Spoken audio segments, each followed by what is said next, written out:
Gracias por continuar con nosotros. Seguimos conversando con nuestro invitado, el sociólogo y escritor Danilo Clime. Estamos conversando sobre el descalabro de las instituciones de la República Dominicana. Profesor, continuando con lo que usted nos decía, nos hablaba de las conductas desviadas. Conductas desviadas. Que, fíjate, la conducta desviada se define como un patrón de conducta que rompe con las expectativas institucionales y con los modelos que se entienden positivos. Por ejemplo, los partidos políticos. Yo he dicho que los partidos políticos nuestros han sido atrapados por una práctica clientelares. Háblenos bien de eso porque estamos en elecciones. Sí, por ejemplo. Ayúdenos ahí. Tú tienes el caso de la Superintendencia de Seguros. Sí. La Superintendencia de Seguros era diputada, pero ella renuncia a su diputación porque ella quiere un empleo, una agencia pública donde ella pueda construir una clientela política. Y resulta que ella va a la Superintendencia de Seguros, además de cancelar ilegalmente a un grupo de gente, ella nombra 300 personas que sobrepasan lo que está legalmente establecido, gente de su entorno, gente de su lugar. Lo mismo hace el de Indotel. Que ahí había un conflicto de intereses, ¿no? Lo mismo hace el de Indotel, pero son, porque lo que quieren es alimentar una clientela de gente que le sirvan a ellos. Entonces ahí la política pierde su sentido, porque la gente no está trabajando para servir. La política es tú construir el Estado. Es servir al otro. Es servirle al Estado, sí, a la construcción de un Estado funcional. No es para sí. Exacto, pero cuando tú le sirves a la persona, a la individualidad, ya es una conducta desviada que toca la institución política. Entonces tú te encuentras con esos casos. Yo una vez oigo a Antonio Marte, que es una persona bastante folclórica hablando. Él dice, mi gente son mías, ellos van donde yo les diga. Oye, ¿qué político de un país institucionalizado te podría decir? Él me está diciendo que él tiene un rebaño, esa es la expresión más correcta, que él puede movilizar a voluntad. Entonces eso es una desviación de la actividad política. Pero doctor, ¿y los partidos no tienen responsabilidad en la calidad de la propuesta? Es decir, cuando nosotros vamos a una boleta y hoy vemos un congreso, por ejemplo, que está influenciado por el narcotráfico, ¿no tienen responsabilidad esos partidos que colocaron esas personas en la boleta? Deberían tenerlo, pero como te dije, como los partidos se desarticularon, ya no tienen una estructura dirigencial. Exactamente, no tienen ideología. Pero reciben dinero del presupuesto. Eso profesor. Es lo peor.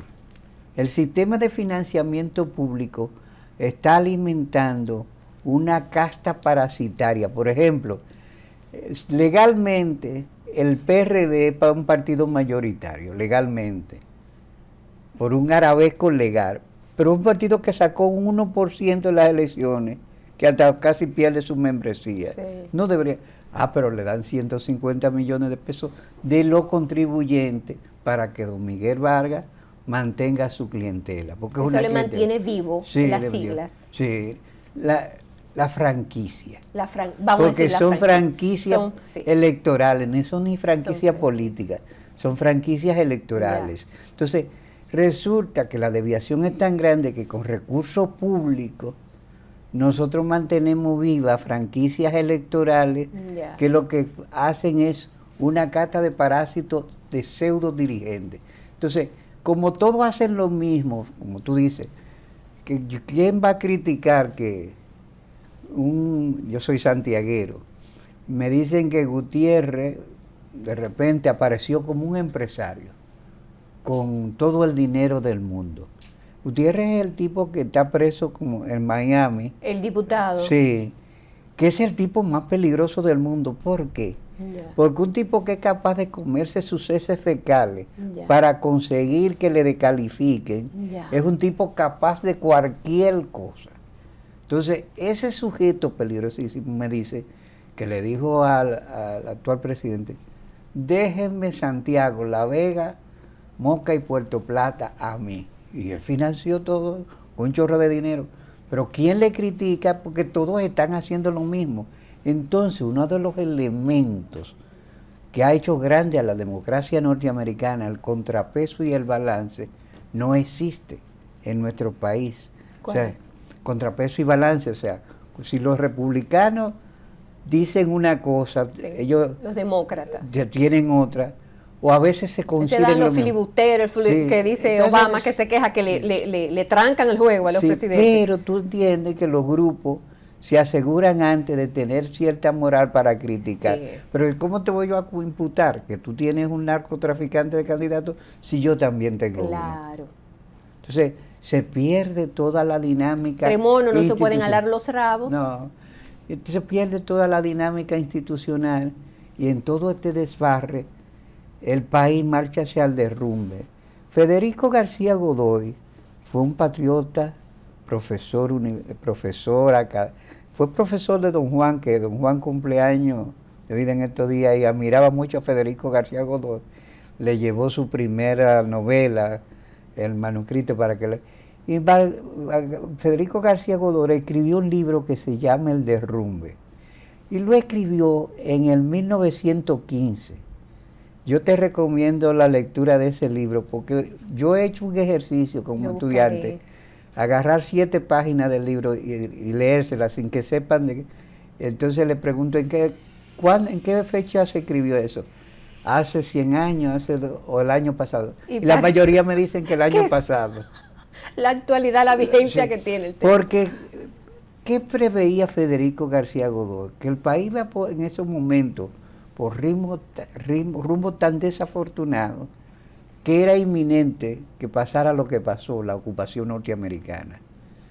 Los norteamericanos al año siguiente nos ocuparon, quemaron el libro de Federico García Godoy, lo quemaron, incluso lo metieron preso, porque del 16 al 24 nosotros tuvimos una dictadura militar extranjera. El almirante Snack, que se cogió el país, era un dictador común y corriente. Los gringos han lavado esa imagen, pero cuando tú le estudias la historia, incluso escrita por autores norteamericanos como Melvin Lake, tú entiendes que fue una dictadura militar. Esa dictadura militar dio paso a un gobierno frágil, y ese gobierno frágil... Que era un gobierno democrático. Sí, el de Horacio Vázquez. Pero un gobierno demasiado personalista, pero un caudillo. Ahí volvemos a lo mismo. ¿Será que no somos capaces los dominicanos, no tenemos nuestros políticos la capacidad como de enrumbar? Porque dicen que tenemos los políticos que merecemos y no podemos traer políticos suizos. Eso tiene que ver con las culturas políticas deformadas que tenemos nosotros. Los individuos están por encima de las instituciones. Nosotros tenemos el síndrome de Penélope. Siempre estamos esperando a ese gran dirigente, ese líder mesiánico que nos va a dirigir. Nunca estamos esperando a un grupo, a una élite comprometida. Fíjate tú que yo hablé de las universidades, pero las universidades no cumplen ningún papel aquí. Si en los estados... Cuando usted habla de una élite comprometida, es bueno para que el público, cuando la gente escucha élite, muchos de una vez se van en dinero, riqueza de una élite comprometida. Por ejemplo, fíjate qué es lo que pasa, el concepto... Porque hay élite intelectual, hay élite económica. Y es bueno que tú hagas la precisión, porque el concepto élite, mucha gente lo tiene cierta forma. Los ricos, o sea. Y resulta que las élites son cuando una élite institucional, por ejemplo, China durante los años antiguos fue un espacio de guerra, hasta que llegó una dinastía compuesta por una élite de intelectuales donde estaba Lao Tse, estaba Confucio. Confucio fue el tipo menos afortunado. Brillante, porque Confucio. Sí, tuvo muchas ideas, pero los alumnos de Confucio produjeron la primera revolución institucional en China, porque eran los que daban la estructura de gobierno. O sea, no era gente improvisada. Aquí se pone a un tipo cualquiera a dirigir, por ejemplo, fíjate este gobierno, INDRI. El INDRI mandaba un ingeniero experto en hidráulica, pero ellos querían poner a una persona que es un muchacho bueno, que es abogado. Cambiaron la ley para ponerlo. Sí. Entonces, son grupos que están comprometidos con valores. Esas son las Mire, élites. eso que usted está diciendo lo puedo comprender, porque de hecho en China, hoy día, para ser político, para dirigir el país, hay que ser competente. Cuando usted busca a los presidentes más, se ve hasta en la diplomacia, los mejores embajadores, los mejores formados están entre los chinos. Pero ellos... Tienen que ser meritorios, es decir, esa parte parece que se ha mantenido. En China hay que sacarle su plato aparte en cuanto a la formación de los políticos. Son de primera en cuanto a las competencias. Ellos están mandando a buenos estudiantes a estudiar a las universidades occidentales para que vuelvan. Sí, porque tienen que mandarlo a Estados Unidos para aprender. Deng Xiaoping, que fue el que produjo la revolución actual china, egresado de una universidad francesa. Pero Xi Jinping comenzó desde abajo, en los cargos políticos, desde secretario de un comité, hasta ser hoy un presidente. He leído un poco sobre él, tiene unos libros interesantes. Pero tú sabes que él es de los príncipes rojos, porque el papá de él acompañó a Mao en la Gran Marcha, pero después que a la mujer de Mao se le ocurrió una locura de revolución cultural, él cayó en desgracia. Y ese hombre, el actual dirigente de China, pasó 3 años en una cueva. De ahí salió para una universidad. Él comenzó desde lo más bajo hasta llegar en esa parte. Hay que admitirla en cuanto a la capacidad de los políticos en China. Son competentes. Tenemos poco tiempo. Te voy a decir, los japoneses copiaron de China la organización y los coreanos en la antigüedad. Así es. Entonces la meritocracia se impuso en esas sociedades. Así es. La sociedad norteamericana vino desde el inicio, inicia con una revolución. Cuando el Mayflower llega, todo el mundo tenía papeles definidos, un contrato. Vamos a trabajar en función a esto. Y entonces, en función a eso, no a la improvisación. Así es. Tú te encuentras que aquí se dan los cargos diplomáticos porque como no hay otra cosa y se lo dan a una gente. Y tú que estudiaste eso, nosotros tenemos una escuela diplomática. Es muy buena en la Cancillería. Excelente, brillante, pero la mayoría me han dicho que es buena. Pero la mayoría de muchachos que egresan de esa escuela, todos brillantes y preparados, encuentran poco espacio en la política exterior. Porque se le imponen otros que no tienen los méritos. Que no tienen, de la clientela partidaria. Así es. Entonces y vamos al derrumbe. Todo eso tiene que ver con este descalabro de nuestras instituciones. Profesor, muchas gracias, nos faltó tiempo, pero le vamos a estar invitando para que en la medida de sus... Para mí un placer. Sí, de sus ocupaciones, que usted pueda sacar un tiempecito, usted vuelva a estar con nosotros. Muchas gracias. Siempre es un placer, un honor para mí estar aquí cerquita de usted, escuchándole. Aprendo muchísimo, aprendo mucho.